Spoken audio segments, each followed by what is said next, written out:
ನಿಮನಾಮವಾಸೆಯ ಶುಭ ತಂದ ಆನಂದ.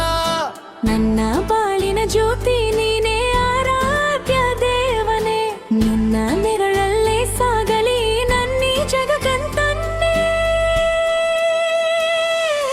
ಹಿಡಿದ ಕೈ ಬಿಡದೆ ನಡೆವ ನಂಬಿಕೆಯ ಪಯಣ, ನಿನಗಾಗಿ ಮಿಡಿಯುವುದು ಈ ನನ್ನೀ ಪ್ರಾಣ. ನಿನ್ನ ಆಯುಷ್ಯ ಹೆಚ್ಚಿಸಲಿ ಆ ಶಿವನ ಕೃಪೆಯು ಕರೆದಿರೋದೆ. ಎಂದೆಂದಿಗೂ ನಾವಿಬ್ಬರು ಒಂದೇ ಜೀವ,